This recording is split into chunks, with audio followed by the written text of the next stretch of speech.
All right. Good morning, everyone. I apologize for the late start. This was one of those mornings where everything is just off. Actually, no, that's well, time is different now. We're all uh, back in the office now, and it was just a long week, 5 straight days of getting up and slogging off to the metro is a lot. It catches up to you. And even though, yeah, we did get off, we were released 2 hours early yesterday, which I was thankful for. But then I didn't want to just come home and go straight to bed, so I came home, changed, and went out and grabbed a drink and dinner, and I had planned to be up at a certain hour this morning, but when your body is just tired, yeah, you end up sleeping an hour later and everything just starts later. So anyway, I have the Nameless Protagonist backstage right now. He said he has time today. So we're going to revisit. And this may be an ongoing thing, but we're going to follow up our discussion from a couple of weeks ago regarding the mouse Utopia experiments and Nameless. Before we had to stop that one, we were off in another direction. We were off in some other directions as well. So I think we're going to recap what we talked about. And Nameless shared some links with me. I read the abstracts, so I think I see where he was going. Is culture shaping genetics and reproduction at this point? Are we at that point right now? And especially with going into this fourth industrial wave and technology just evolving and evolving and evolving, are those things impacting our genetics and our species? So, but I will we'll save that for when he comes up. Good morning, Michael. Okay, I'm praying for a good technology day here. Tony, thank you for being here.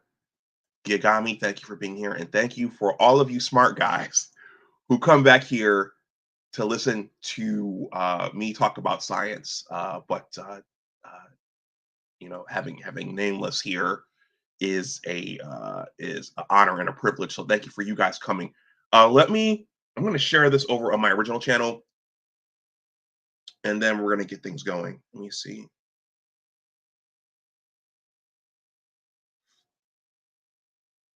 Yeah, we were talking about doing this last weekend, but I had family in town, and when family is in town, that becomes your priority, you know. Um, so let me see. Make sure you're still subbed to this channel. I don't know if I'm shadow banned over here, or what's going on, or maybe these topics, maybe the algorithm that doesn't like us talking about these topics, but the sub count looked like this a little bit.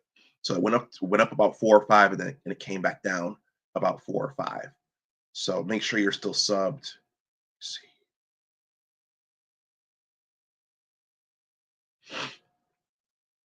All right, well, this is showing that I'm live.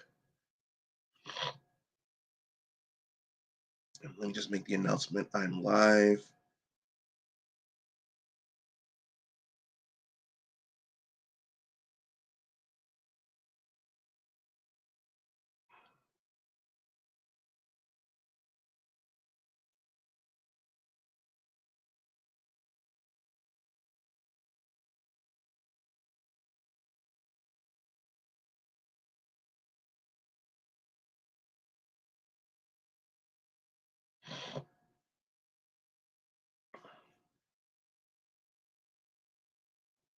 All right, that's been shared. I'll see you on the other side of the intro. Please smash that like button and also consider subscribing to the channel if you are not subscribed. So Anwar, I see you have the periodic tables on your chest. Mm-hmm. So what's that all about? Why are you walking around with a chemistry chart on your chest? Well, Cheryl, So this channel is a STEM channel. So when I was conceiving of it and figuring out how to grow it, Mhm. I figured I should have some t-shirts to go with it. So Okay. the periodic table is Is critical to appropriate. most of the Okay. scientific fields.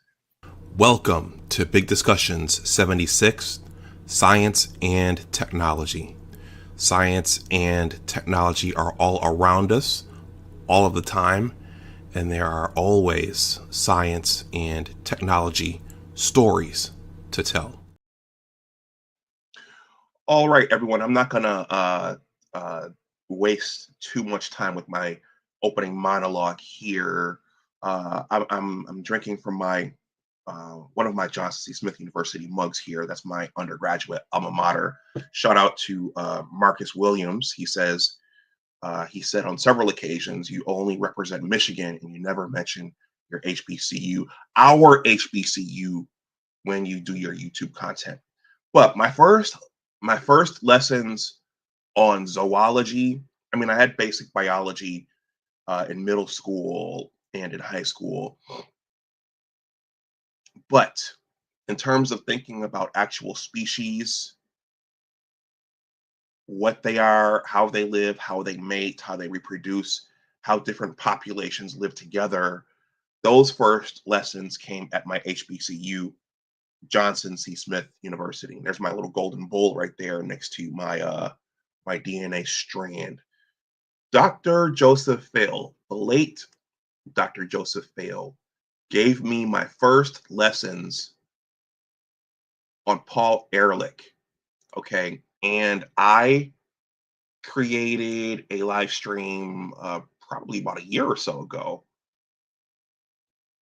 regarding Paul Ehrlich and the population bomb, because we're living through some unprecedented times. We are post the baby boom. Let me pull up my generation's chart here. We're Gen Xers, so we're living post the baby boom, and we are arguably living through the baby bust, at least in Western countries, in the Western nations. And there are reasons for that. In the Western nations, we have all kinds of social experiments and progressive movements going on, but we also have the onset of technologies that are altering and changing the way that we're thinking, changing the way that we interact, changing the way that we mate and pair bond and share information. We have economies over here that are going up and down, and um, the qualities of life have changed over the years for the different generations, and the experiences for each generation is different than their predecessors for all of the reasons that I've described. Last weekend, me and my brother were at Potomac Park in DC, and we were looking at some ducks. There was a little Arabic girl chasing the ducks, and it's interesting. What you see is when you see ducks, you see a father and a mother and the little hatchlings. They all move around in one family. Well, as a human species, now we're arguing about what a family is. We can't agree on what a family is. We can't agree on what a male is, what a man is. We can't agree on what a woman is or what either is supposed to do. And I think that really makes us unique. Shout out to Dr. Thunder. We're the only species on the planet that's going through something like this right now. Um, and so Paul Ehrlich, going back, the population bomb. And I think me and Nameless will at least touch upon this as we go deeper and deeper into our conversation this morning. One of the fears that many scientists and world leaders had and economists had post the baby boom back in the late 1960s and early 1970s was that there would be too many humans on the planet, and that we as humans would overwhelm the planet and suck it dry of all of its resources and pollute it to hell. Okay. So there were people sitting and thinking, okay, what happens if there are too many? Okay. Now I don't know So that's Paul Ehrlich in that group. And then I did do a stream about a year ago on Margaret Sanger and eugenics and birth control. She was one of her concerns was women having control over their reproductive biology, and they've got that now. I don't know if the outcome is what she intended, and some would say that she also wanted to decrease the population numbers of certain ethnic and racial groups in the country. But there was another scientist, John Calhoun, who performed a set of experiments called the Mouse Utopia experiments. Mice are experimentally rodents, mice and rats, in addition to primates, are nice surrogates for human beings. Uh, uh, we're all animals. We're uh, uh, we're mammals. Okay, we have many similar organ systems. If you dissect a mouse like I have before, or a rat, you'll see kidneys, lungs, livers, intestines, hearts, brains. Okay, you'll see all of those things. Muscles, you'll see all of those things. And even many of our enzymes have conserved sequence homology. That means we have similar enzyme structures. So rodents are nice surrogates for humans. So Dr. Calhoun, I believe he's Dr. Calhoun, he performed 25 mouse utopia experiments to model population and whether or not and how how the human population might continue on in terms of proliferating in these societies and these environments that are becoming ever more comfortable. And he found some very, very interesting results, which me and Nameless are going to talk about. But before I bring Nameless up, I'm almost done with my monologue here. I saw something interesting on X yesterday, and a lot of people don't like X anymore because Elon Musk took it over, and it's no longer a uh, uh, uh, a place of censorship. It's no longer a place of left wing ideology exclusively. So you have all kinds of things shared over there. If you want more of the liberal thing, go over to Blue Sky. If you want to look at pretty ladies taking pictures of themselves all day, go over to Threads. I think that's another form of the technology that's making our biology run off in different directions. But our world leaders, I've said it here and I've said it on my original channel, you have to pay attention to what our world leaders in groups and entities like the World Economic Forum. I mean, we're so consumed here with on the ground level with Angel Reese and Caitlin Clark and Papoose and Remy Ma and Diddy and what President Trump is saying and what President Trump is doing.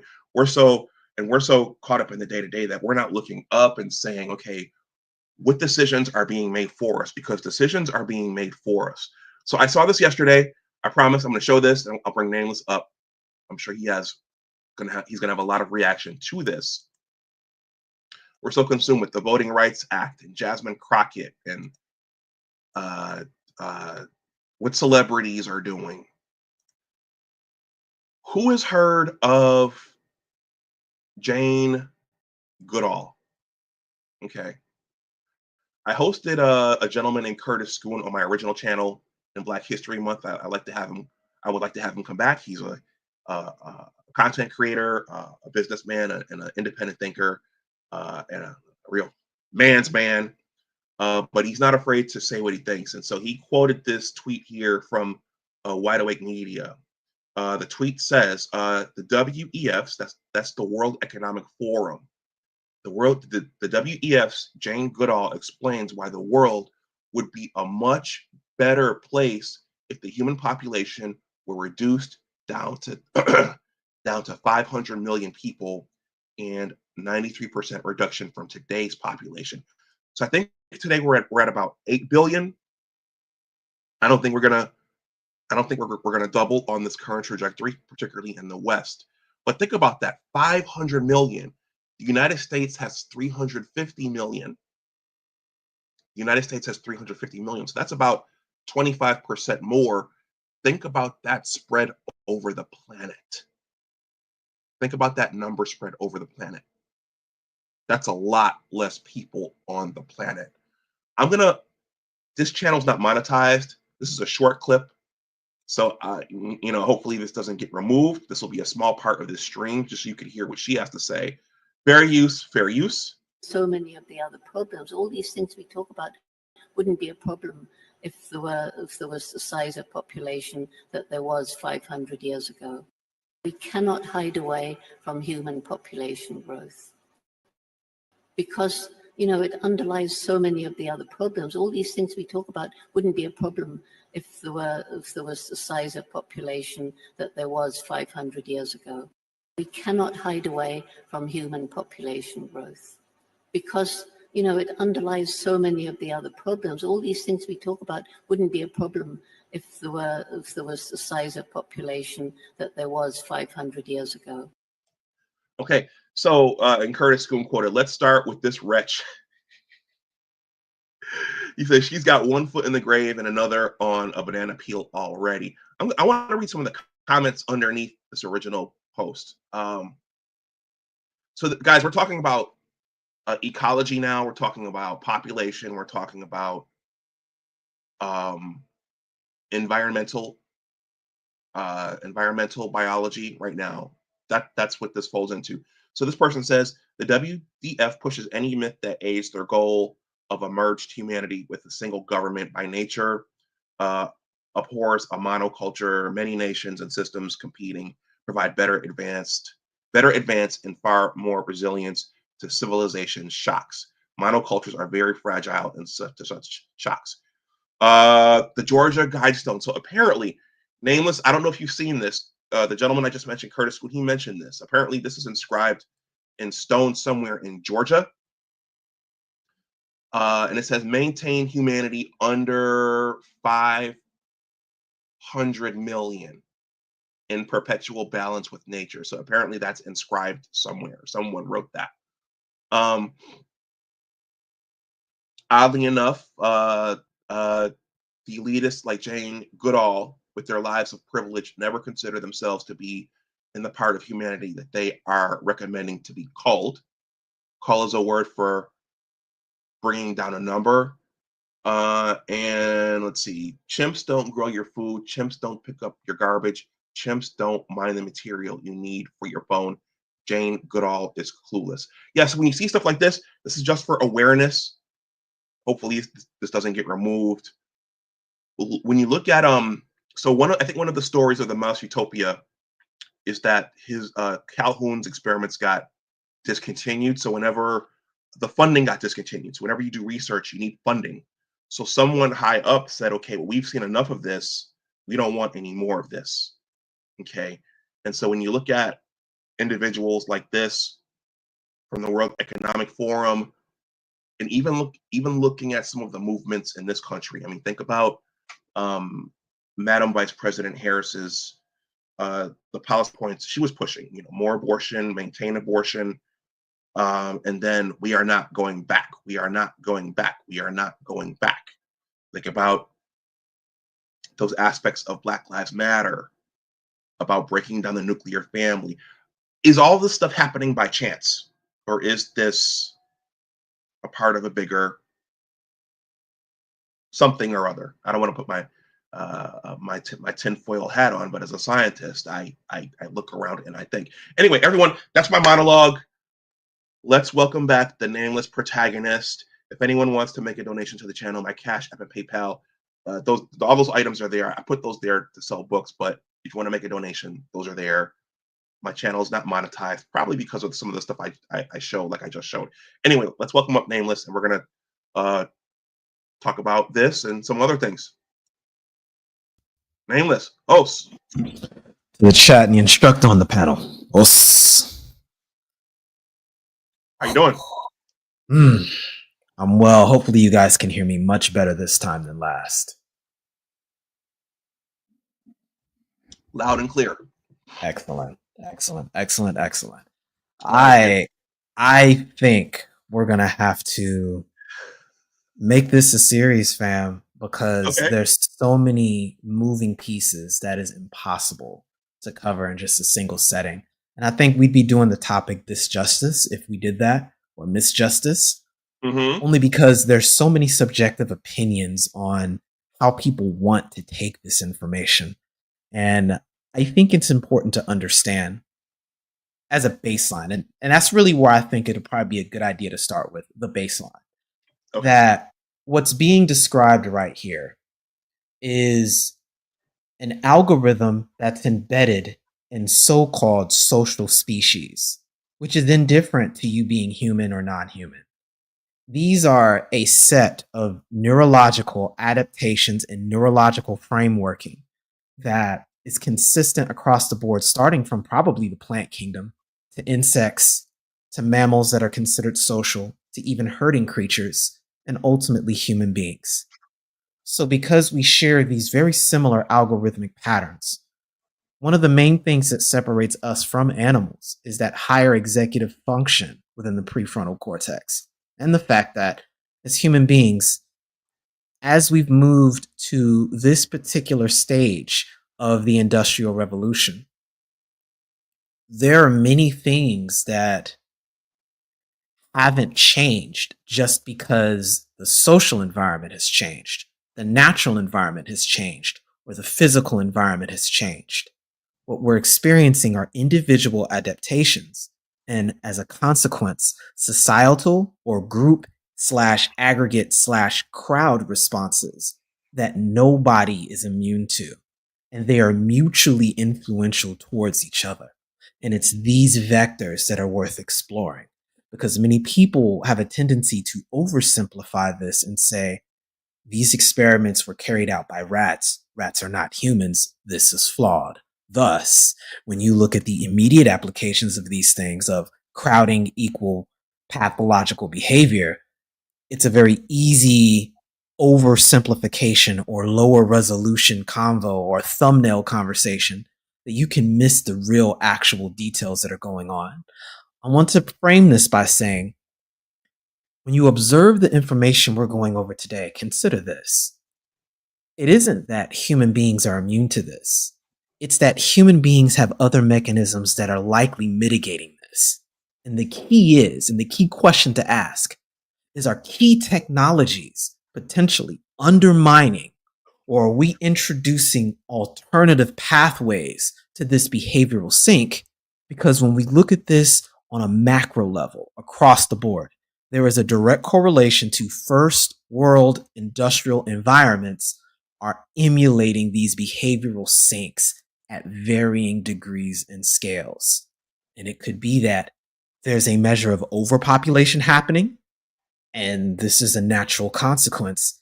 And it could be simply that there's a level of social isolation also happening that's producing the same result, i.e., if temperature can be equated to population, then it could also be stated that you could receive damage from a temperature being too high, and you can receive damage from a temperature being too low. The key would be in the way in which you treat these things. What's key is, as it relates to population phenomenon, there are damages that can occur when the perception of the population, especially when that particular individual's social limbic affiliation and upbringing is tied to a particular baseline, is exceeded. There's also a negative consequence that can occur when it is under-engaged, i.e. social isolation, and all of the phenomena that's occurring as a result there. The end result is you still get the pathological behavior.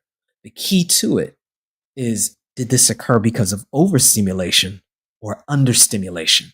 Furthermore, the vector of exposure, could this be a consequence of social media shrinking the social environment and emulating the same damage that occurs when people are in physical proximity to each other in excess? These are questions I think are worth exploring, are being explored, and would emulate a lot of the outcomes that are being studied, at least with Universe 25, and are the main focus of Calhoun's work after he did the experiment with Universe 25, which, again, as Dr. Anwar pointed out earlier, didn't get funding. And I would like to place an asterisk also on one of the earlier points made with the WEF. I'll remind you that the Rockefeller Foundation is a big supporter of the WEF, and the Rockefeller Foundation was the primary donor for Dr. John Calhoun's work. Oh, really? That's what I'll say on that, and let you connect the dots on your own volition. Okay. So Nameless. So, well, I think, yeah. Let's give a quick refresher to everybody. I think, well, maybe everybody in the chat knows what this is, but basically, I need to do more reading on Dr. Calhoun's background. But basically, he was interested. Let me enable my screen share. And Nameless, if you want the screen at any point during this, just just go ahead and request it. Understood. Yeah. So everybody, this link is below in case you want to read this for yourself. It's entitled "Mouse Heaven or Hell." And it's the subtitle there says biologist John Calhoun's rodent experiments gripped a society consumed by fears of overpopulation. Okay. So from there, I'm gleaning that that's what he and the funders were interested in. What happens Correct. if there are too many humans here? And Ehrlich thought that, okay, we just sucked the world dry, but it looked like Calhoun's work showed that, okay, well, once you get to a certain critical mass, things will naturally cull back down and collapse on themselves for some very interesting reasons. I thought it was interesting that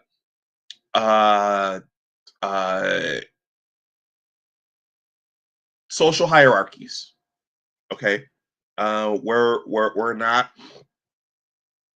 often taught about those when we're young, but it seems as though in every species there are alphas, alpha men, alpha males who differentiate themselves from the others, and the females gather around those guys. Okay, a lot of people hate the conversations online. We're talking about stuff like that, but that seems to be a part of nature. So in this construct, this community he created, that happened, and the rest of the guys either had to go try to form their other groups somewhere else. Some guys retreated altogether. I think these were called the beautiful ones, and they self-groomed all the time. And the alpha males, they had to fight to maintain their little enclaves. But this seems to be this was a part of their biology, and from what I'm seeing, it's a part of our biology. And at some point, the females got tired of they got tired of rearing children, and things just ultimately broke down. Now it's interesting. I'll say this, and I'll get out of the way. When I was a postdoc, I do remember, I'll call him anonymously Dr. Goo. We were doing experiments with transgenic mice. He did tell me one time, he said, Anwar, make sure you don't put the males together because they will fight to the death. And I do remember going into the vivarium several times and looking into the little cages and seeing like almost gymnastics. They were hopping around, clawing at each other, fighting at each other, climbing on the cages. So again, you guys want to think about, for those who are watching this and saying this is bunk, these are surrogates for human beings. Nameless, you have anything? I think that Jordan Peterson does a good job when he has the lobster conversation, when he speaks about social hierarchy. So for human beings, I think it ends up being a little bit more layered. So for human beings, and this ties into a greater strategy on, I guess you can call it gene selection, or group selection. That was what I was going towards, which was a direct rebuttal to what Darwin was talking about, with natural selection and sexual selection being the only axes for human determinism or gene determinism of reproduction. There are other modalities. So because human beings have such unique challenges, like our unique characteristics that separate us from the rest of the animal kingdom, it was just altruism and cooperation ended up as the winning strategy. And what that led us towards was a social environment that really oriented around this idea of the hunting party. So it was not so much that there was just a single alpha. What it was is there's a structure of who has point. And if you have point because it's a particular skill set you've acquired, and there's a level of success you've demonstrated that has produced positive outcomes, or you are around people who are able to reproduce the same thing, which is where you start getting into the idea of having rites of passage that prepares people for these things. In other words, the social role. And that's the key I want to highlight here. The social role. What is your role in relation to the hunting party and the entire group in aggregate? And I think that having an understanding of this and recognizing that not everyone is the same, but you can identify benefit. Your skill in identifying the benefit to those that are around you and mobilizing your group in general gave you more success against other groups of people trying to do the same thing. And I think that as we move into the beyond the Paleolithic era and into hunter-gathering societies, and we begin this slow step towards this mouse utopia you see with the technology getting more sophisticated, what you see is men having to adapt to the technology in a different way, pace, and speed with different stakes than women. So the women in these cultures find themselves adapting to the men, but the men have a life or death obligation to adapt to the technology. And this is where we run into this uneven distribution of, I'm going to call it evolutionary pressure to change and adopt. And so our social roles have evolved with this modality in mind. What technology has done is it's more directly interfered with man's social role with human beings and disrupted that, leaving women to adopt to an older model that was beyond the Paleolithic era. So we've got a situation where men who behave in a particular way, paradoxically, that is consistent with human beings from the savannah, is more rewarded than human beings who have adopted to the present, at least when it comes to straight up mating strategy, mating preference.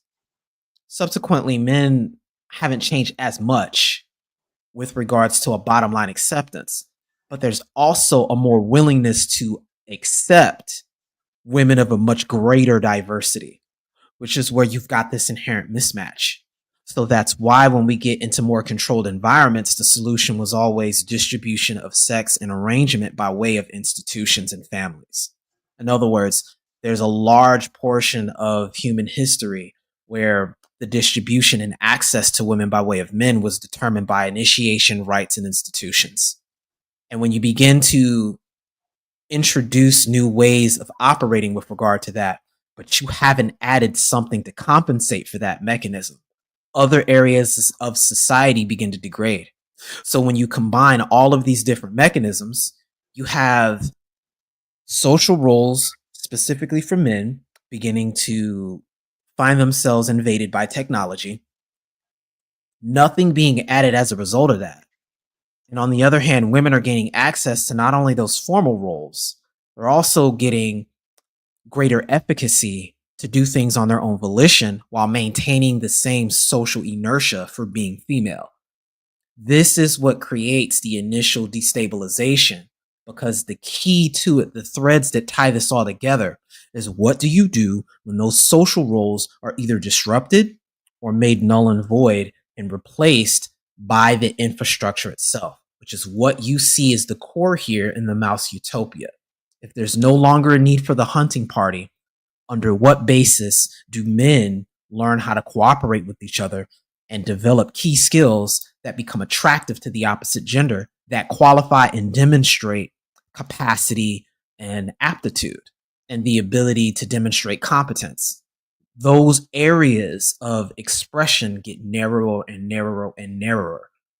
So it's a culmination of these things that brings us to the same conclusion, but for vastly different reasons. I think that's the key I really want people to take away from observing a lot of these things.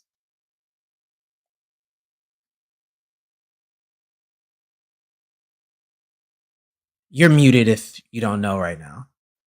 Okay, guys, thank you for that. Guys, okay, so there was a lot there. When Nameless is up, you can't just, moderate and just zone out. You gotta listen and okay. There's so much that you run off. Okay. So it sounds like, well, I think what I heard you say was the technology has brought upon a collapse of I don't want to gender roles that we had, or that polarity that we had. And one in particular you mentioned was the hunting group. Yes, Yes, the idea of the hunting party. the hunting party. Now, when you talk about the hunting party, are we going back to tribal and uh, sub-Saharan Africa and Aboriginal communities?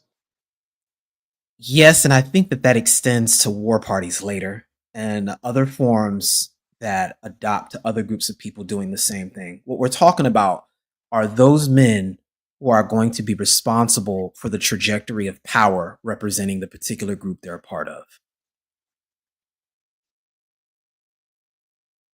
Okay. Okay. So, trying to think of where to go next here. So is that in these experiments, because it was a fixed closed system where the scientists were providing the food and the water and the shelter. There were no predators in there. Key point there. Key point there. I'm going to remind you of All that right. because we're talking about herding creatures. That's the key point. When I want to double down on this idea of social role.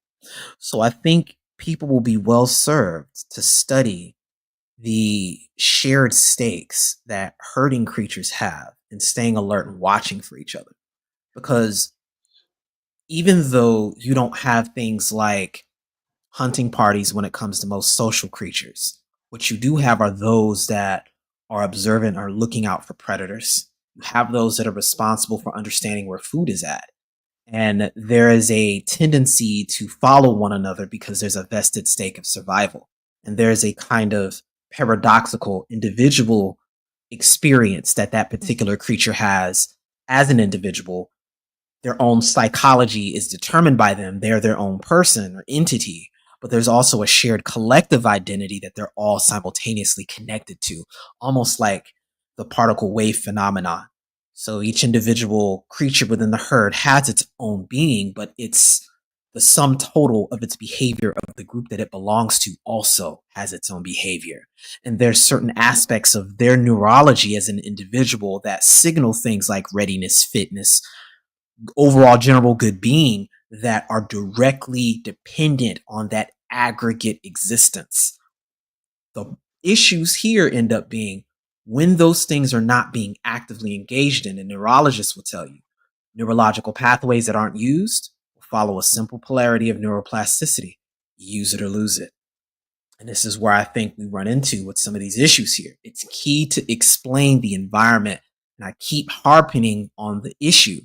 It's less that it's the environment and more that the social pathways that validate and bring context to social roles are why social creatures thrive and they set apart from creatures that are not classified as social entities, i.e., the difference between the lion and the tiger, or the mastodon from the woolly mammoth, or the modern day elephant.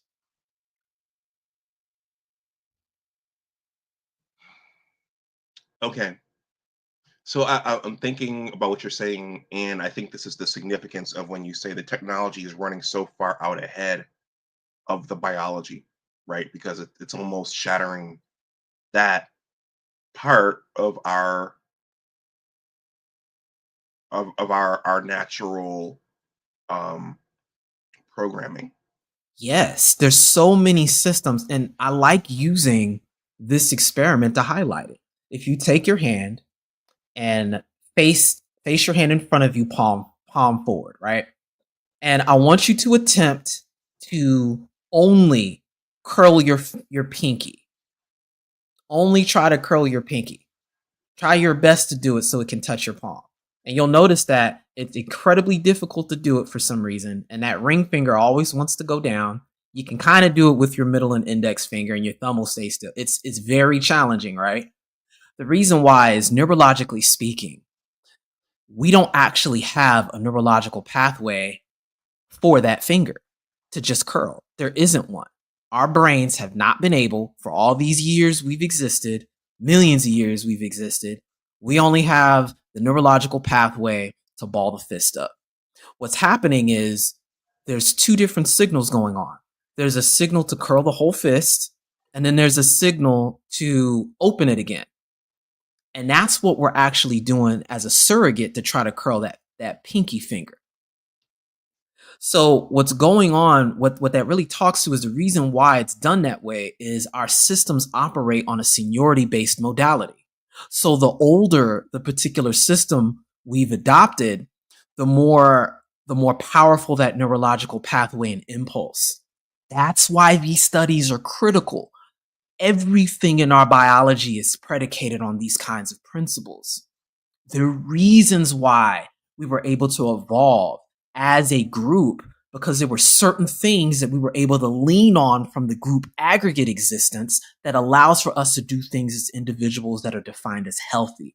And when you begin to do wholesale swapping out on a one-for-one of social modality versus technological introduction, then you begin to atrophy a lot of these things, and you start having deficiencies in ways you had no idea, or you get unintended emergent behavior, as we're seeing with the behavioral sinks, for example. It's all connected to social roles, in my subjective opinion.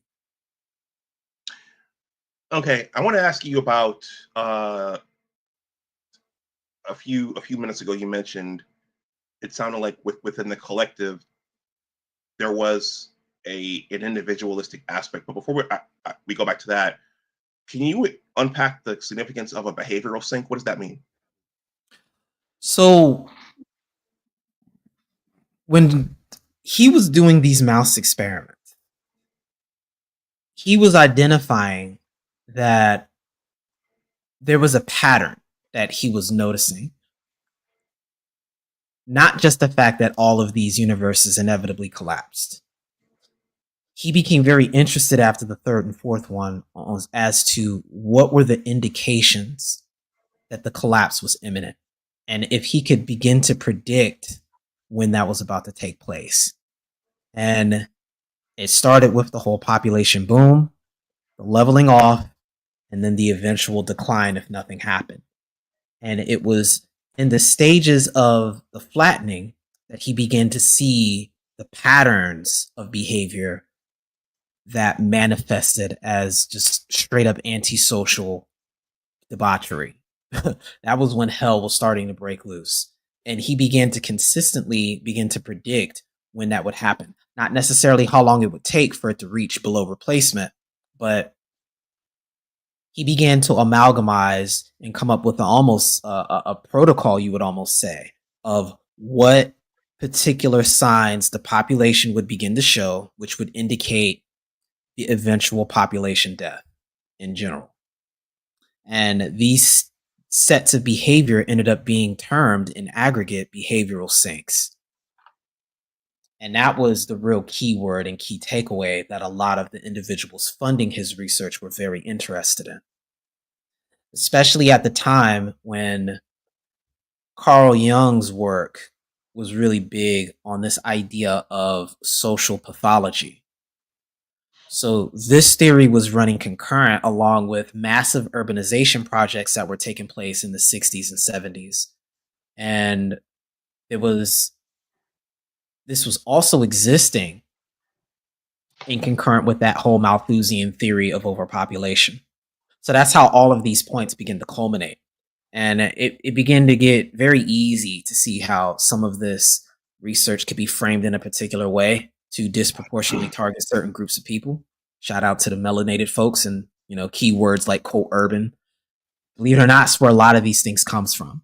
So it's why on a disproportionate level, a lot of these things get targeted towards, a lot of people in our demographic, unfortunately, in an overt sense, before the scientific evidence really had an opportunity to demonstrate that the goal behind it all wasn't to use this as a frame of blaming, but to actually identify the symptoms and find ways and key mechanisms that may be in place to help mitigate and prevent that. That again was his post-Universe 25 efforts and work, which notably was not funded and didn't get funding all the way up until his death in 1995. He never stopped. He was in Bethesda, Maryland, by the way, in case you didn't know. That's where all of this took place. So that suggests that the funding, whoever was funding him, they didn't want solutions to this. No, they wanted an accurate map to detect that so that it can follow this. Okay, tinfoil hat time. I had to put the preference on. Tinfoil hat time. This is my subjective opinion. I would say that the behavior is consistent with those that engage in social alchemy. And a lot of those occult rituals connected to consent, implied consent, and attempting to maintain some of the principles that you did see in the Georgia Guidestones, which goes back to, pre-Babylonian occultism and the whole idea of controlling populations through distortion of information and maintaining certain numbers of people and having deep ties to, I will call it, astral phenomenon with the stars and being in alignment with that kind of quote divine timing. If you ever want to get into that, there's a whole concept like the story of the snake god that ate the sun and why the eclipse is tracked. That's where that takes you. So the point that I'm tying here is that there was a general concern of there being too many people, but now we're seeing that the backlash to that resulted in a steep decline in population, or the population's potential and will to grow. And that in and of itself has different implications when you start getting into the reality of it. This was never a spatial argument, and there was never an issue of there not being enough resources. That is definitely a manufactured lie. What I think this is all about is a mechanism of maintaining control of people. The key here is to be concerned about is that they're not omnipotent. They're not gods. So if they want to try to make these controlled demolitions of populations out of fear of a population that has access to higher levels of technology and potentially unifying, then the way to keep that from happening is fear and distortion, which is what we see being funded. I think that Dr. John Calhoun's work was absolutely aimed at preventing this from happening. His concern clearly, and you can see it in a lot of his work, and I'll link this to you in the back chat here. Let me get the population here. Copy. And no, that was in the comments. Paste. It's a long link, but you can buy it on Amazon. All of his amalgamated works, because they put most of his work behind a paywall. His whole thing was preventing this from happening. And they just were not trying to put money behind really researching that. But you can sort of read between the lines with his notes.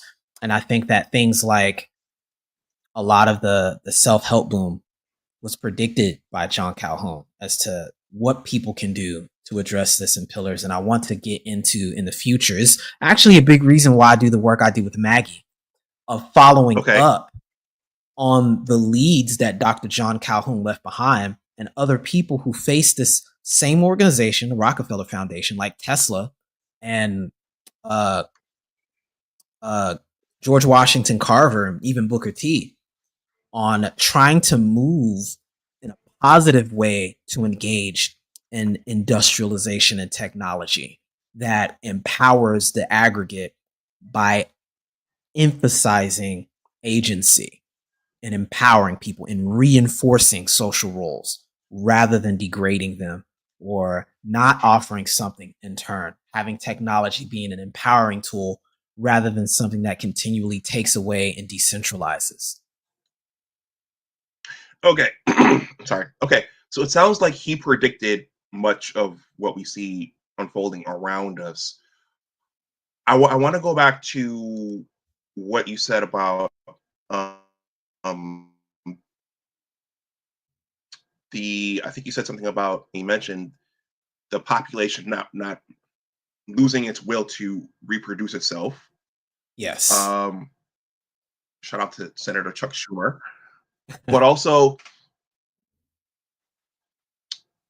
you mentioned in a pack or a herd, there were elements of individualism, but there was Mhm. also an instinct for the group or towards the group, Yes. duty towards the group.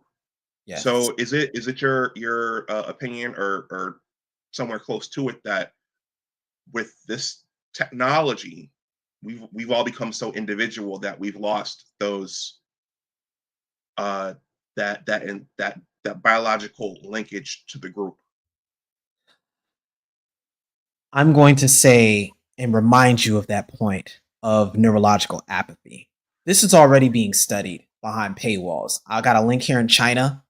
Uh, the title is "Socializing in the Crowd: The Impact of Social Crowdedness on Social media Usage," and they're already finding correlations. And I was hinting to this earlier about the problems with social isolation amidst this technology, even though you are physically surrounded by people. I want to get into this idea of psychological density. I'm gonna give you another link to that as well.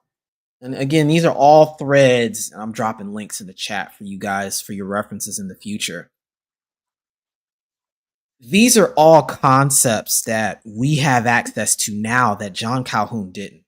If John Calhoun was around for the boom of social media and high speed internet, he would have been all over this because I think he would have recognized that there is an entirely different dimension of social crowding that can occur that has very similar, that triggers the same mechanism. If you die because the temperature is too high or the temperature is too low, if the end result is the same, is it rational to have a preference to freeze to death because you're worried about overheating? It's not rational to prioritize one over the other. The goal should be maintain that temperate zone where neither occurs. What we're seeing with the case of social media and the ability to psychologically crowd environments by shrinking the social space, by linking everybody together, you're getting very similar outcomes to population density, even though you're not in physical proximity to someone. And I think that this is what really needs to be observed because the withdrawal responses are exactly the same. And what mitigates this somewhat is the fact that everybody has different thresholds. We're not all the same. So for many of us, and this is where you get into the MBTI personality typings and where some of Carl Jung's work really gets useful, this idea of extrovert and introvert and intuitive sensing and all of these other ways of interpreting the world. These are all different configurations and coping mechanisms individual human beings develop and are largely born with and can train and understand and orient themselves to the group. But each of these configurations has their strengths and weaknesses. And so for some people, overcrowding can result in a line of effect that leads you towards behavioral sync style behavior. But then for others, understimulation can do exactly the same thing, whereas for others, they thrive. So because we're all sharing the same space and the social environment is shrinking things and people's needs still aren't being met, and there's still this paradoxical proximity to the group without being connected to it, a kind of social isolation that's taking place. We're seeing a lot of the same problems beginning to happen. Let me give you another one from PubMed speaking directly on that topic. The title here is Lonely in a Crowd, Investigating the Association Between Overcrowding and Loneliness Using Smartphone Technologies. I mean, these studies are happening all over the place now. They're consistent. I know there's people in the psychology field that are treating these things they can probably chart the data to when, and maybe some of this is due to more awareness potentially. But I think that a lot of the behavioral sync behaviors that would express on the individual level can be tracked by psychologists right now, ranging from the arrival of the smartphone connected to high-speed internet versus when they didn't have this. And I think the key, once again, is active engagement of the social roles. For whatever reason, however that looks, lack of engagement leading to lack of or atrophy of these neurological pathways with potentially empathy and the ability to cope with one another and communicate with one another, the synergetic relationship with one another being the cost.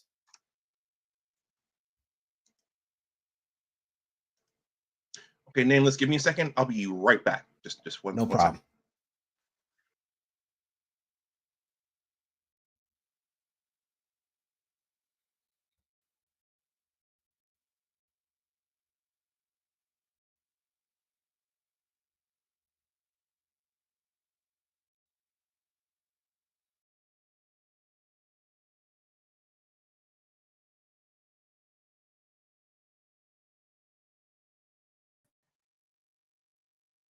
Just had to check the stove. But I also wanted to grab this. I'm reading this right now. Are you familiar with John Haidt? No. I'm reading The Anxious Generation. Okay. This deals with the rewiring of children, starting with the advent of smartphone and social media. This is a very interesting read, but I'm seeing some correlations Okay.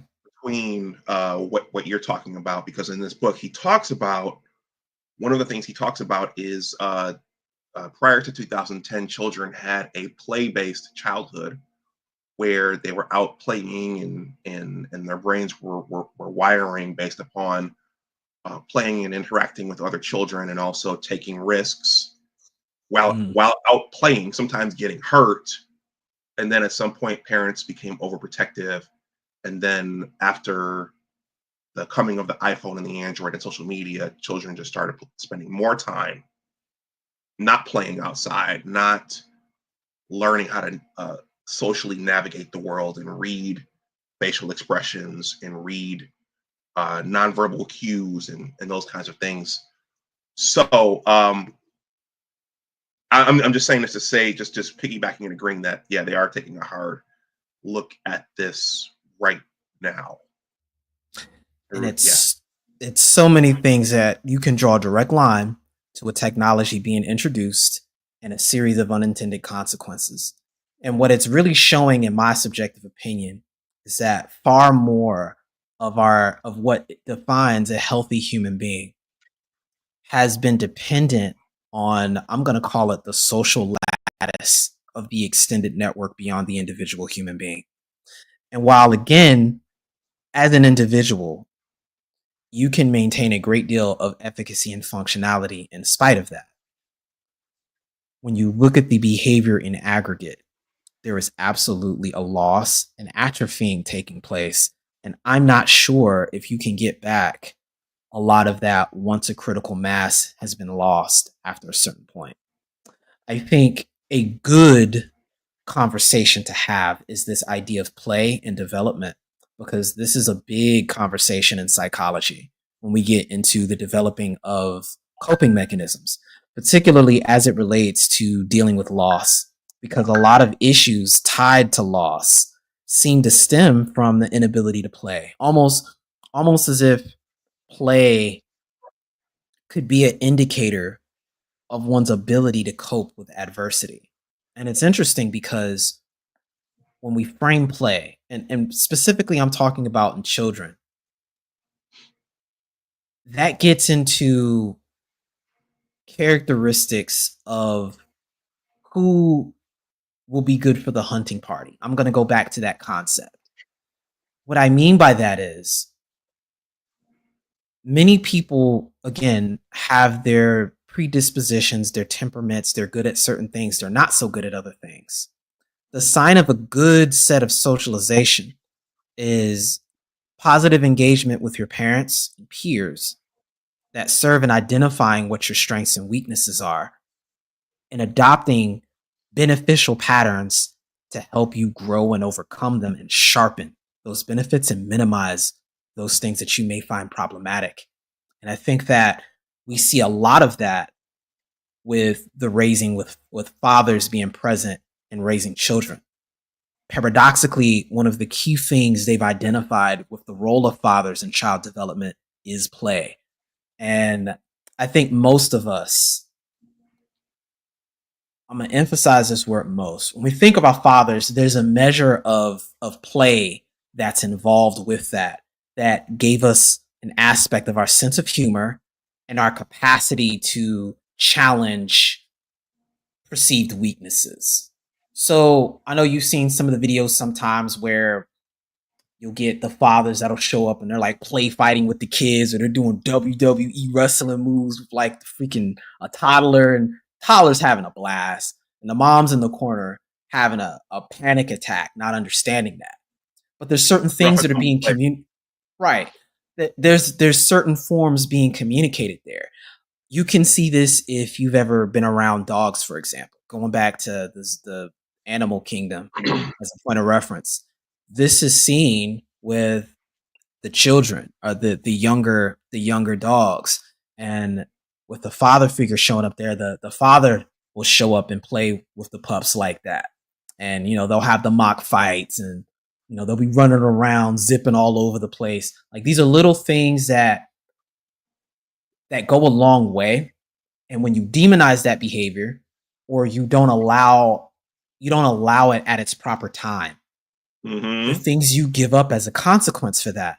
And I think Dr. Frances Cress Welsing said that there's a similar effect that the daughters experience. If they don't get the kind of affection that a father gives to the daughter, they start looking for that in other figures, even to the point where women will frame their idea of relationships in men predicated on the image they have of the father. So this is just more of these things that are connected to aspects of what I'm calling the social lattice that human beings have as a baseline leaned upon for the overwhelming majority of our existence here in aggregate, that all of a sudden are being, if not outsourced to technology, are being replaced by technology and not given something to compensate for it. And there are consequences that are occurring as a result. And a lot of these behaviors, I believe, are emergent as a result of that. Okay, so Nameless, let's run with that for a moment. So, what did you call it? The social lattice? Yeah, well, just for sake of conversation, I haven't identified any true psychological term for that. I don't even know if one exists, but I'm calling it that for lack of better nomenclature at the moment. So technology replacing that. Would you agree, or do you have an opinion on whether or not what we're seeing on TikTok and in some instances, well, definitely Threads, which is like another form of Instagram, Facebook, uh, X, I see a lot of information sharing over there, but using these things as confessionals and using these things as diaries and just talking about all your problems and your relationship issues and thoughts. To me, this is a lot of madness. I look at some of the stuff and this is just straight madness. Would you say that this is a technology taking the place of that social lattice, or the fact that that social lattice is no longer there? This is what you do. You go on and you talk about how your last date, and your not wanting to go 50-50, and how horrible things are. I mean, you have any thoughts on that? So I need to go back and get the formal name of this, but psychologist estimates that the capacity for a human being to have meaningful relationships with people taps out for most people at around 250 to 500. Okay. So if you consider that the online space and social media allows for artificial access to thousands upon thousands of people, the mind still has to process meaningfully all of those individuals and respond accordingly. Because we know that if you see something on a screen, a movie, for example, the limbic system treats it as if it happened to you in real life. So you don't get to duck the autonomic consequence of the phenomenon you subject yourself to. So what's the inevitable consequence of all of these micro and macro exposure to phenomenon over and over and over again at a saturation that we were never intended to experience and have never experienced biologically? You get all of these imbalances that manifest as a result. So what does that mean for somebody that got a solid foundation, like most people before the 90s, of having a upbringing that didn't involve a screen? You've got a more diverse method of adjusting to one another and including technology. But what of those people who, from day one, when their neurology is forming and their bodies are hyper adapting and adjusting to what the world is going to be for them, if their experience and access to other people is through a screen, that's what the neurology is going to select for. So I think this is just, again, another one of those emergent consequences of the brain doing what it's supposed to do. Neurological pathways are going to develop and engage based off what they're engaged with. And if your access to other people for the majority of your existence, especially in your formative years, happens through a screen, that's what you're going to adapt to. And if you're around other people who've done the same thing, this is what you're going to adapt to.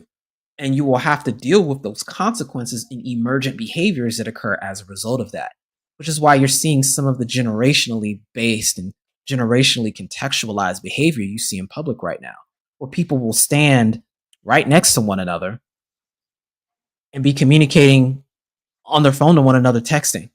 I've heard stories of people who have family dinners where no one's talking, but they're typing to one another at the table. And that's, no one's raising an eyebrow on that. That's as common as somebody picking up the phone and calling a delivery service. So this is part of what I'm saying, that social lattice never went away. It's just the way that it's engaged differs. And these things each bring consequences that emerge as a result. And it's directly connected to the mechanisms of coping. People are coping in completely different ways that may disconnect them from that lattice in the way that we're used to accessing. And that may result in human beings seeing value in one another, or the value system that defines what's considered usefulness to the group changing radically, especially since they're taking their cues not from their localized environment, but from an artificial environment that's been created by various images online, which we're beginning to see the consequences of that as we speak. Okay, I'm going to address something from UFO Kamikaze here. Thank you, everyone, for your comments. Nameless, can you hang on for a little bit longer? I can I'm rock with you. for another. I can rock with you a bit longer. I'm with you. All right, for about another 45 minutes, maybe a little bit more. If it's cool, I might let some people come up because they're asking some very good questions there in the chat. But UFO Kamikaze says, are guys really still trying to problem solve how to gain access to these modern women? The fantasy they still cling to functional relationships no longer exist. I could say for us, we're scientists here. We're just talking. We're exchanging ideas. We're trying to understand what's going on now in the context of Calhoun's work and some of this other information that Nameless has shared. And by the way, everybody, those links, I'm copying and pasting them and saving them. I would encourage you to do the same if this interests you. There's not enough time in the day to research these things uh, at least not on my end. So the fact that Nameless has already researched this stuff, this is a tremendous, this is tremendous value added to all of us. UFO Kamikaze says, the small pockets of Gen X relationships are the last generation of functional relationships as we know it. When they're gone, it's a wrap. That's an interesting take. I'm trying to think. Yeah, I think we had more quote unquote functional relationships than the previous generations, but they also had social structures and fences, that kept things in place that we didn't have. So I think with us, you started seeing some things unwind as well. Nameless, I'm going to ask you a little bit about the links you shared with me after our first discussion. And then if it's okay, I'll drop the link so that folks can come up and ask some questions themselves. Absolutely. I skimmed the abstracts, and the overarching theme I saw was the technology impacting genes and phenotypes. Okay, so is that in general what those were saying? Was that or what those researchers were studying was the fact that we have this new technology now? What's the impact at the molecular level? No, it was evaluating culture's role, potentially in methylation, as it relates to epigenetics. So, does culture potentially serve as an environmental trigger for epigenetics? And I think this is where we get into this idea of coevolution. This is the inevitable conclusion of the epigenetics conversation, because there's a de facto biological function behind that. We know epigenetics is how your brain cells don't turn into liver cells. Like that's basic biology. But there's also a psychological piece in this idea of inherited behavioral modalities that contribute towards this concept of nature versus nurture. That's really the space that conversation has been occupying lately, especially when it comes into psychological predispositions and trauma and behavior and potentially coping mechanisms and adaptations as it relates to that.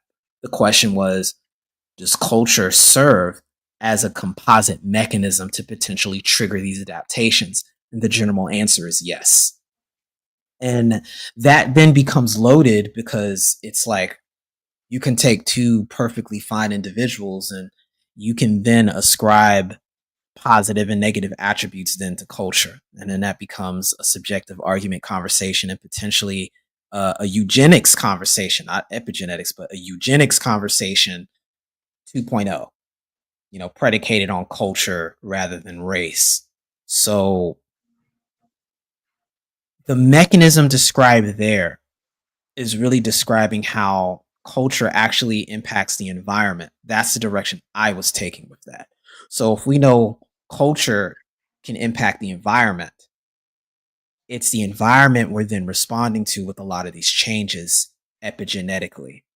I was using that research to describe the mechanism, because if we understand the mechanism, we can then calculate trajectory and anticipate outcome.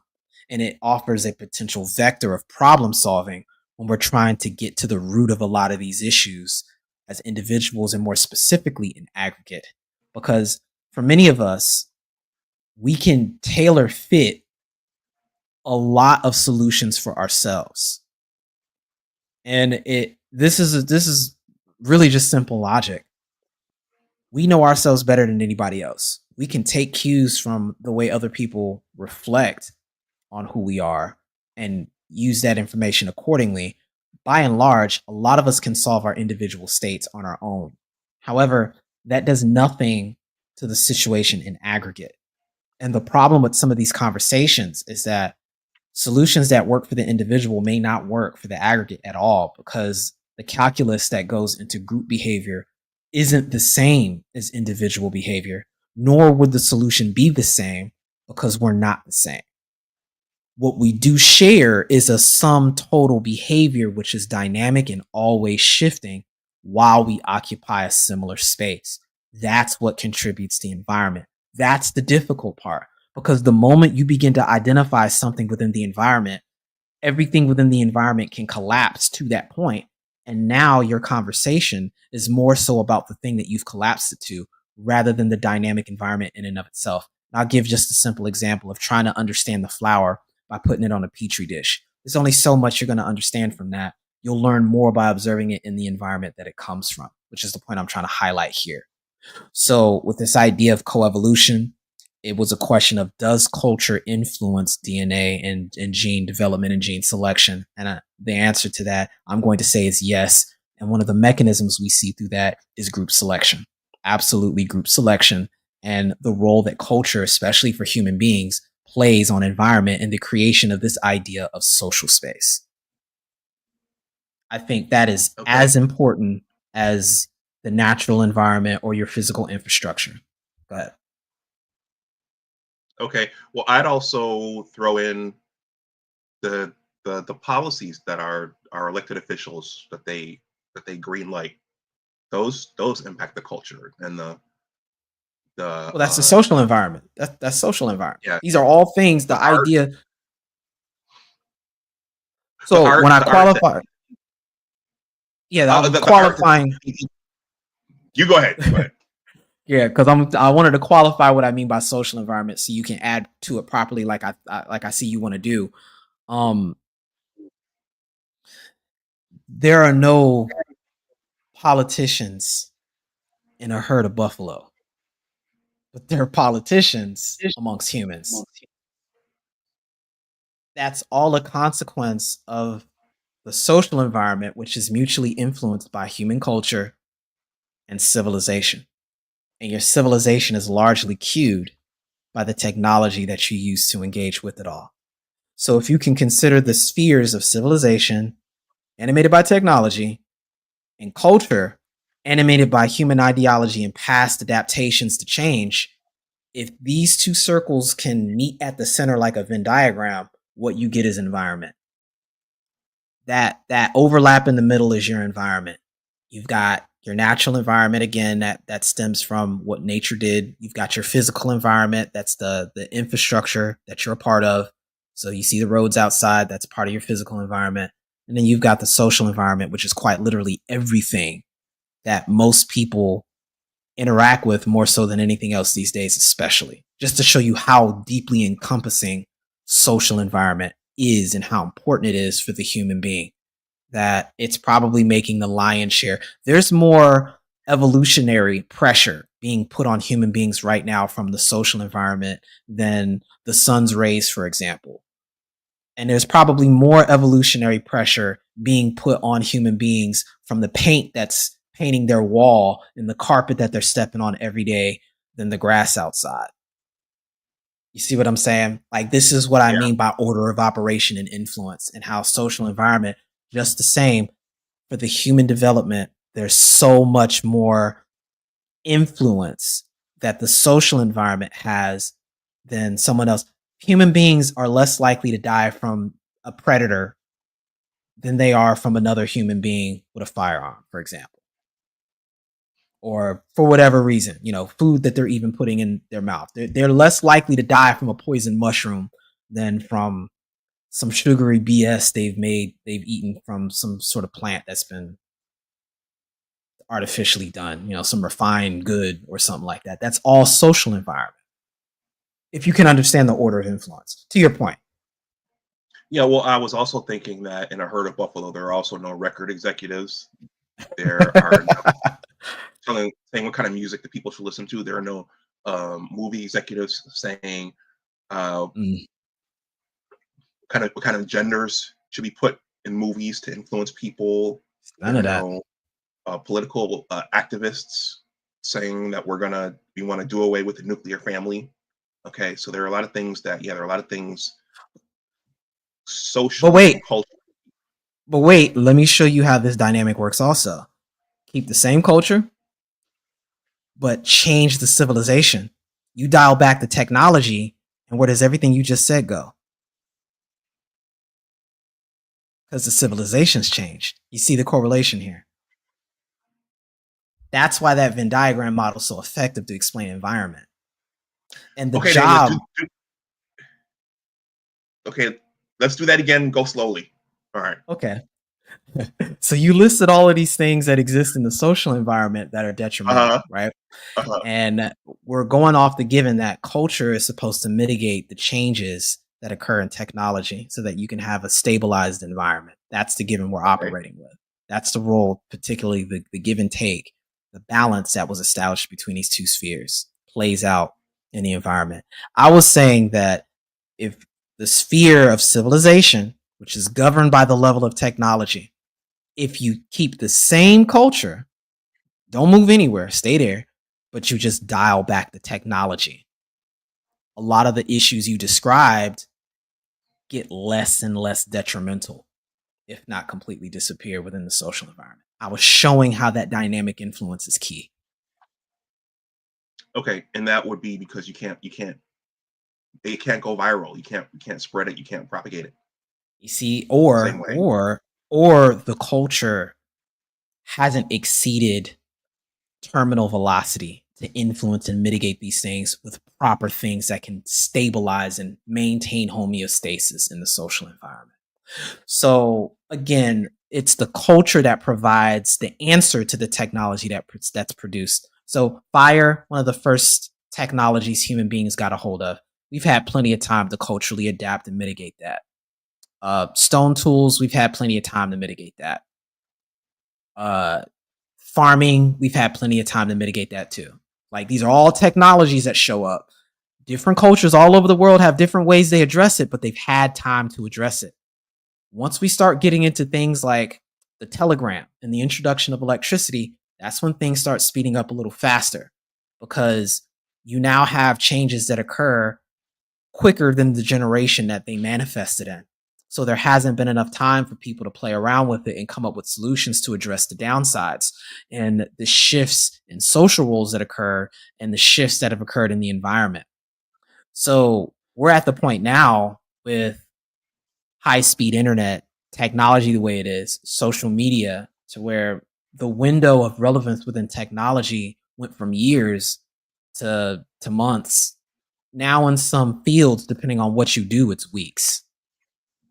There's no time to adapt to this. And so this is where we run into these problems. The culture just can't keep up with the technology. And so there is entropy being introduced into the environment, specifically the social environment, more so than we've ever experienced, which is what I'm saying is the key issue with behavioral sync. I think the mechanism is less about whether it's crowded or undercrowded, what is going on with the social roles and what is being presented to maintain stability and balance within that. And if you take away something and you're not giving something proportionate, that's where you get your entropy. That's where you get these unstable macro states and you start seeing systems collapse. Because if you don't put something back, if you don't give purpose and meaning to something, you're just telling people to go figure it out yourself. And if you've got the majority of society that's on this standard that's artificial and not real, what's the inevitable consequence of people who can't make that or meet that? Or those that do, because this standard was created outside of the realistic lattice of reality that human beings are actually a part of, like the things that human beings really value, which is relationships with other human beings. If you give that, if you have a standard that is aligned beyond that, all the success in the world isn't going to be fulfilling for you. No one's really speaking to that point, which is why you've got folks that are at the very top of these ladders absolutely full of despair. Deaths from populations that have had more on a physical and natural level than human beings all throughout history, dying of deaths of despair at disproportionate levels that make no sense, that exceed deaths from war and combat substantially. Even deaths that exceed things that people are dying in the third world for. You've got more people self-deleting and dying from non-communicatable diseases than people are of starvation. And that's just the reality of it. And so when you've got these kind of things going on, it begs the question of what happened. I'm saying the culture is lagging behind the technology at such a rate where culture can't do its job, and it's the environment that's suffering, and specifically the social environment, which is where we're seeing all of the behavioral sink, in my subjective opinion. And it's important because that has the disproportionate lion's share of evolutionary pressure on modern human beings than the environment and even the natural physical, or the natural environment, or the physical environment, if that makes sense. Okay. And that's have you ever heard of the principle of Chesterton's fence? No. Okay, so it's just the principle that there were certain fences that were put in place for a reason. And if you don't know why that fence was put there, then you shouldn't be so quick to remove it. So the culture, Right. various aspects of the Right. culture were there or are there, but if you remove them or if they can't keep up with the technology, then yeah. Well, I'll give you a political example. Recently, you take out Saddam. Now all of a sudden you got ISIS. Why was that an issue? Because Saddam was keeping a lot of lesser things in check that now you've got to deal with, that is coming out of your pocket instead of theirs. It was a self-contained system, and now it's an issue. The arrival of staph infection. On one issue, you solve the problem of rampant bacteria, but now you've created super strains. You know, there's balances in everything. That's why I referred to thermodynamics and talked about entropy, because ultimately what we're dealing with is a system. And what the technology has introduced is, when you've removed these social roles, you haven't introduced something of equal value or balanced value to that system. The system loses energy. It goes towards equilibrium and heat death, and it begins to collapse. And that's exactly what Dr. John Calhoun has been demonstrating with these repeated experiments, that there, within social systems, there also exist concepts like entropy, and there are things that need to be maintained for the system to stay balanced. Otherwise, you get these patterns of collapse. And the key is, what are those particular strings? How do you keep them from collapsing? How can you do things to dynamically adjust so that you can have different configurations that still are successful? And I think that can be done still, but you've got to move outside of the way folks want to frame this, which is anything tied to Calhoun is just telling women to get back into the kitchen, conspiracy quackery, or, folks are mad they can't compete. I don't think. Oh, I think people can refigure that towards a more positive way that Calhoun was attempting to do post Universe 25. Go ahead, fam. okay. Everybody, I want to drop the link. If you come up, just remember, keep it on topic, keep it collegial, keep it scientific. So has he been associated with getting women back in the kitchen? More recent, because you got to remember, post civil rights, and we saw what happened with the Title VII hijacking. You're beginning to see certain people in these fields, and you're in the field, so I think and other people that are in the field, we're going to say that there are certain political perspectives that have been introduced to science.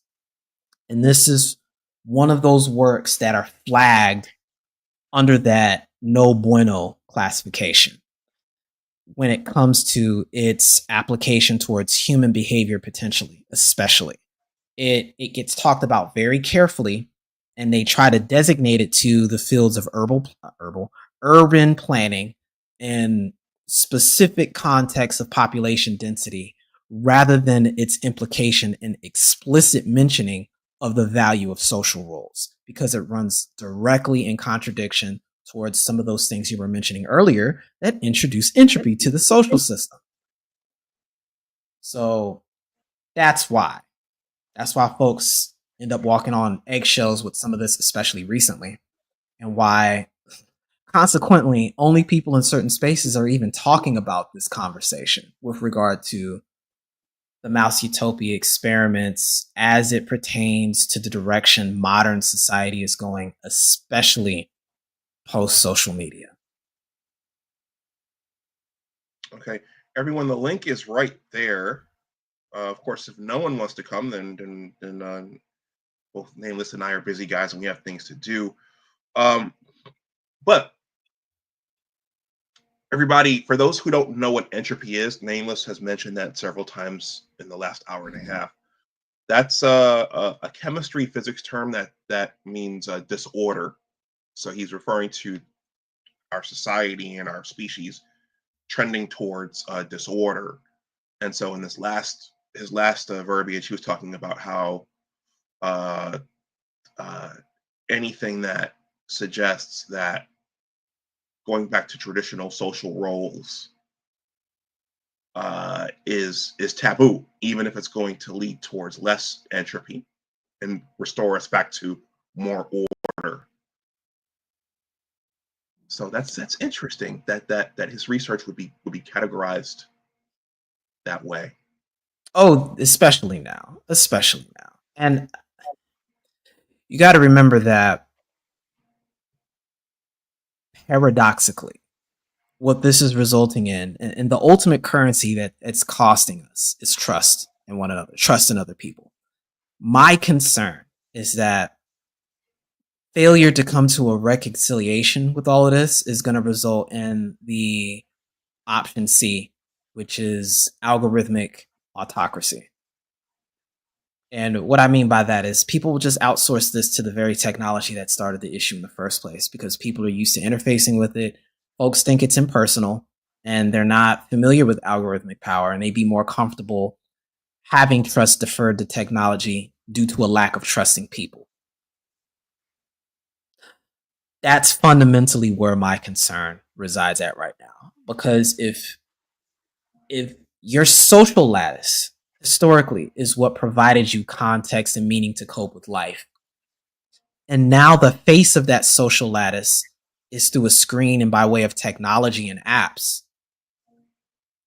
what does that say for the individual person? That person then becomes a commodity, a liability that has to demonstrate and demand demonstration of their value to not only them, but humans in aggregate. And so human interaction stems from a recognized inherent value to a repeated demanding of value on one another, which can become exhausting or get very toxic or narcissistic. I hate using these terms, but that's essentially what gets encouraged, or at least antisocial behavior animated on predatorily trying to demonstrate value rather than a recognition of inherent value and seeking synergy and empathy. You then, I'm going to say, reduce human beings to objects of debt that keep you away from where your focus would be, which is greater engagement and self-grandizement by way of the technology. That was more behavioral sync behavior you saw with Dr. John Calhoun's work. And that's something that in many times gets defined as a form of success. And it's, again, the reframing of these values, because that's the new social environment that's been created. And these I want to call them pseudo-natural environments. I'm going to have to come up with a term to really describe this, because this is just a new dimension of expression that has occurred naturally because of the onset of technology, that human beings are existing more in this virtual space as much, or if not more so, than the natural and physical spaces. So I guess what I'm trying to say is to pretend that that's not there because people have a stigma attached to it, like, it shouldn't be that, but it is. So not only is that a thing, this now needs to be observed, because if people are spending the majority of their time there, that means they're experiencing evolutionary pressure and adaptation there. They're finding coping mechanisms there. That means human beings are inhabiting this artificial cyberspace, for lack of a better term. And this is going to and is affecting people on various levels. And it could be that many of the emerging behavior, a lot of its genesis could be from this location. And if you don't put this into your calculus for problem solving, I think you're doing yourself a disservice if the goal is problem solving. And at worst case scenario, you're opening yourself to new forms of vulnerability that could be mitigated against with vigilance and vigilance. Okay. All right. Well, Nameless. Well, no one's come up, so I think we can wind down. Do you want to say a few words about you mentioned Maggie, and I do peek in on Maggie when she goes on, when I'm sitting still. Do you want to say some words about the work you two do together? Yes, and in fact, that ties into Ank's questions. That ties directly into the question Ank is asking about. So that was excellent timing. So, yes, Ankh, that's exactly the concept that I extrapolated from Dr. John Calhoun's work in Death Squared, where he was interested in the mice that actually survived, that managed to find ways of thriving in each of these experiments, and he noticed certain key characteristics. And it helped formulate my conclusion on what I think is key for human beings to continue their evolution. I concluded that it was rooted in this idea of, I'm going to say, resilience. And this resilience is found in mind, body, and spirit. And when you Google the term, you get the Webster definition of resilience, you'll find that it's key to how human beings have transcended situations that they probably had no business making it through. Resilience in mind, body, and spirit is almost always the key differentiation between how you make it and not. And the technology and the various expressions that it can manifest under can be a multiplying force for that. The next point is this idea of having a kind of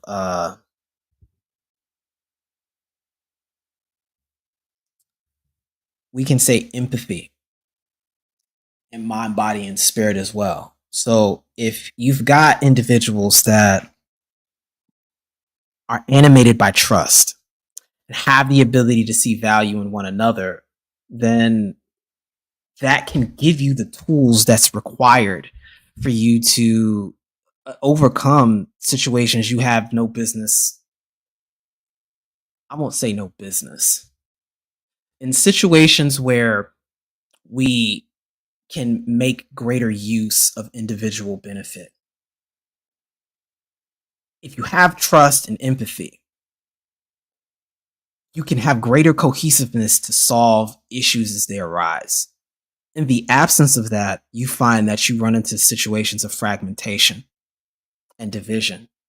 And that division can cause problems because, again, it eats away at your efficacy to get things done. I think human beings in general have benefited from their capacity to dynamically shift with regards to that. And when you combine this idea of being able to endure through tenacity and resilience and aggregate by way of this ability to empathize with each other, it sets the stage for the next superpower that human beings have had that has been key to their evolution, which is the ability to recognize and demonstrate pattern recognition and foresight. I think that can contextualize a way of benefiting from hindsight, and it allows for even greater agency and efficacy in the present moment. If you observe human behavior, these concepts like innovation, the ability to cognitively almost recognize situations before they actually occur, give human beings an advantage that have not only allowed us to survive, it's gotten us past adversity in ways that don't account for our physical strength or even our numbers. Our ability to be resilient, our ability to have foresight and implement it, and our ability to empathize with one another seem to be the key strategies that human beings have broken through bottlenecks and succeeded. And these are all terms and concepts that have been mirrored within those mice that have survived in all of those experiments. They are textbook illustrations of civilizations we can observe in the past, where certain groups or key individuals demonstrated these characteristics in abundance and have overcome things that otherwise would have been their end. I think this is how human beings outlasted and outmaneuvered other groups of humans that existed alongside us at some point. Shout out to the Denisovians and Neanderthals and all these other groups that are coming out of the woodwork now. I think these are the key points to emphasize and are at their core. What I'm describing is a humanistic perspective on psychology and transpersonal psychology, which is what Maggie is doing her doctoral thesis on. As a psychotherapist, she has insight and years of experience of recognizing some of the psychological consequences of this behavioral sink we're talking about. And I think we're both in agreement that a large portion of that is likely stemming from all of this entropy that's been introduced into the social environment and destabilization. All of these additional macro states that people can find themselves in aren't necessarily productive towards what the human body, mind, and spirit need to thrive or even cope. And while you can do it, there's likely a reason, getting back to the point you were making earlier, these things weren't prevalent because the end result didn't result in people thriving. I would say, as a small asterisk, that I think the state that technology, for the state that technology is, for as advanced as it is and where the culture is at, I think the kind of macro states that are being introduced now, the type of things that are being presented and suggested now, might work in a more advanced civilization. So if we have artificial wombs already, if gene editing is to the point where anything phenotypically is made moot, if human beings have life extension technologies that are passive by way of nanotechnology, and aging is seen as some sort of disease that's almost optional or moot.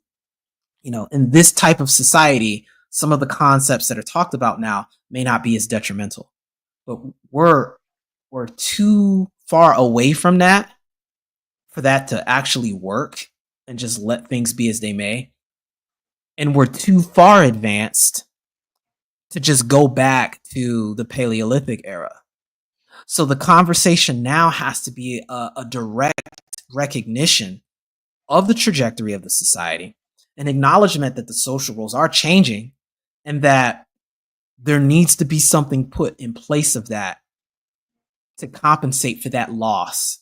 Because if we lose our capacity for tenacity and resilience in mind, body, and spirit, if we, out of demotivation, lose our desire for foresight, or foresight for things that are relevant to not only ourselves, but those around us due to a vested stake, or if we lose trust in one another and would rather defer that trust to technology rather than each other, I don't think we make it. I think we follow the masses of outcomes that we saw with the Calhoun experiments. And I think that a lot of world governments recognize this. And I think there are a myriad of opinions these world governments have. I think that I don't think everyone's on the same page with this. And everybody has different contingencies to try to address this, which is why I think the ultimate fallback for most societies is likely going to be an autocratic, automated society where it starts to resemble more like a hive and people put their trust in the algorithm rather than each other. And I think that is a outcome many people have warned about, but it looks to be an inevitable trajectory if substantial shifts don't occur, at least for the aggregate. For the individual, that could still vary as well, which is why I cover some of the work I'm doing now with Maggie. It's who those abyssal mice, which is what I was calling the abyssal walkers, were. It, in other words, is an arrival or a harbinger of the abyss showing up in everyday life now. And if we don't take those steps to address it, people are going to find themselves in this behavioral sink / hell and may not be equipped with the tools to properly cope with this. Again, you may make it as an individual, but The concern is what happens to the trajectory of humanity, and is this even humanity's will? And I'll make the assessment that I think human beings don't want that. I think that they do want to find ways of thrive and would rather trust human beings than technology.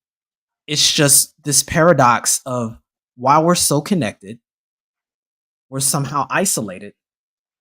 And a lot of this is due to us lacking a lot of social technology to problem solve with one another. And I think that we can use the mechanisms that are causing us to go astray to also course correct and put us in a better, more intercongruent direction. I think that's what part of these conversations can do. That's the intention as to why I have them, to draw awareness to it, because awareness is one of the first steps towards that problem solving. I think the will to course correct is there. It's just a matter of framing and being willing to put in the work to make those shifts and employ the difficult task of asking the question, how do we define value in each other and one another, to where we don't want to replace other human beings with technology, especially in the social sense, outside of the obligatory forced modality? I think that's the question we all have to ask ourselves and really, really ponder, because I don't think there's a single answer to that. I think we just have to have a sort of radical acceptance of the reality right now and have an open mind willing to really self-analyze what is it that you need as an individual and how is society falling short? How might that change?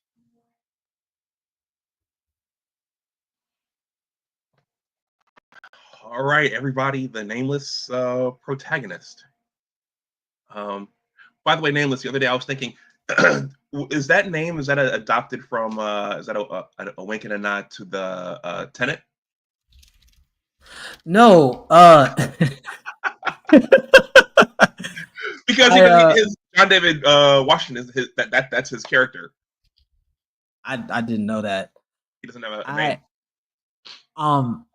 I think someone else made a reference to what was it? Was it the Neuromancer series? BGS had suggested it. I'll look it up later. No, the name actually came from a long line of screen handles, and originally it was the Black Protagonist with the Q at the end, but then I learned that that got co-opted by some alphabet time, and so I decided to let that be. And as I spent more time in the space around 2015, 2016, I decided, if I'm going to have conversations in the space, I never wanted it to be about me. And so as a reminder, I decided to go nameless as a baked in just alarm, to just let me know that these conversations aren't about me. It's about the conversation. I'm just here to be of service and facilitate and offer my ideas so people can take what's useful and leave behind what's not. So that's the whole idea behind the Nameless Protagonist. It's to just tell the story as it is without me intervening on the personal level, and to remember it's about the story, not me. Okay. Well, the other alternative hypothesis is the master teacher said that everybody's watching the Black Manosphere now, so maybe Christopher Nolan's watching the Black Manosphere too. So maybe he got to from you. I'll neither confirm or deny. All right. Nameless, thank you. So everybody, this will be ongoing. Do you have anything else you want to say today? Take a look at the books we suggested.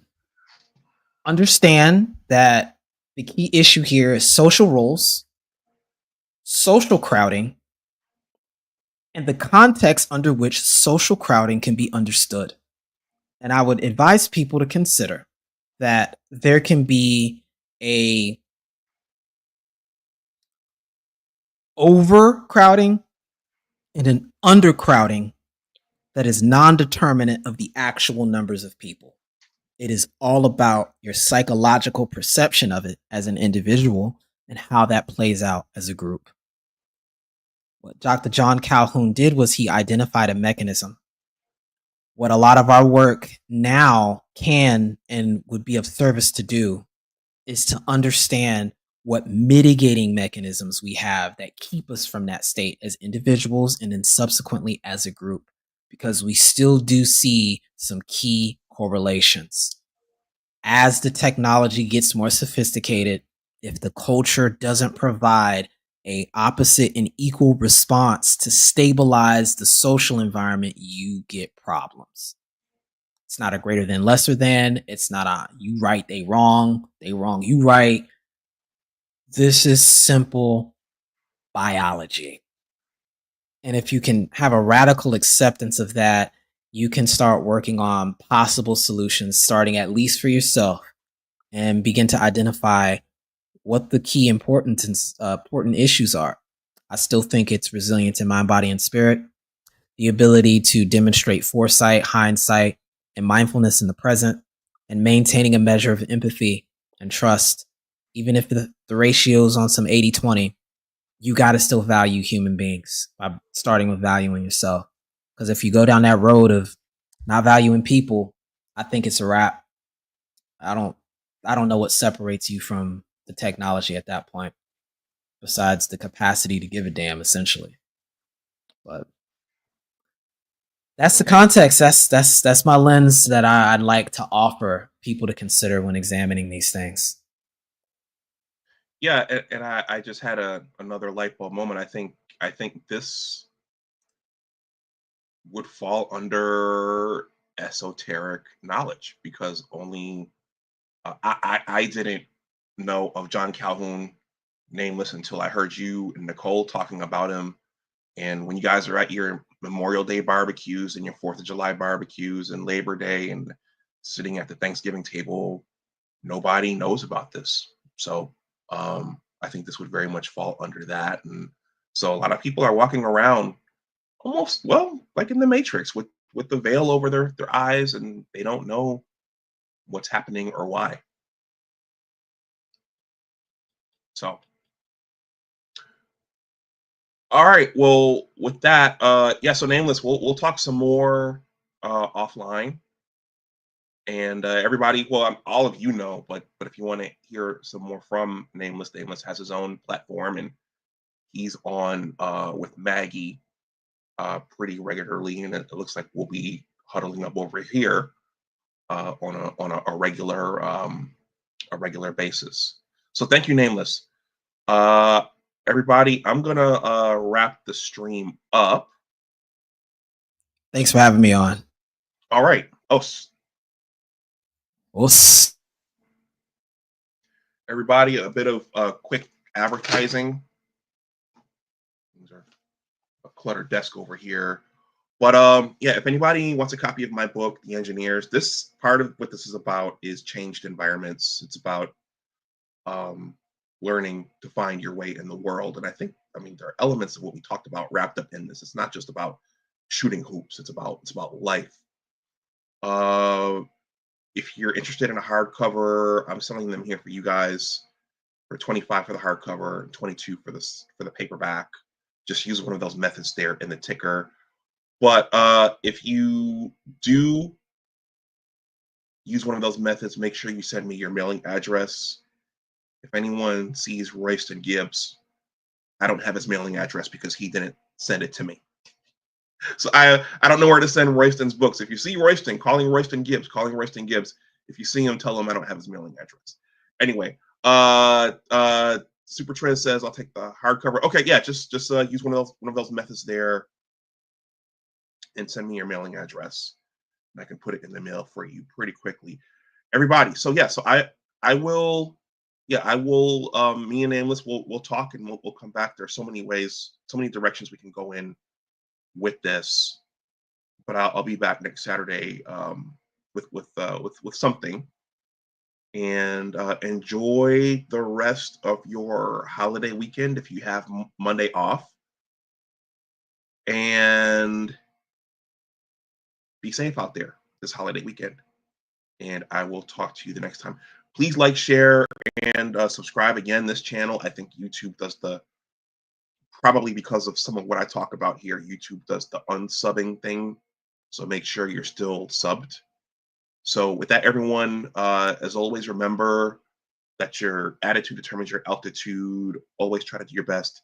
Take care, and I will talk to you the next time. My email address is below in the description box, and the links to my book and my newsletter are there as well. So if you want to reach out to me or send me your mailing information, if you can't do it in one of those platforms, those payment platforms before, you can email me. All right, everyone, have a good weekend, and I will talk to you the next time. Bye-bye. Let me end the stream.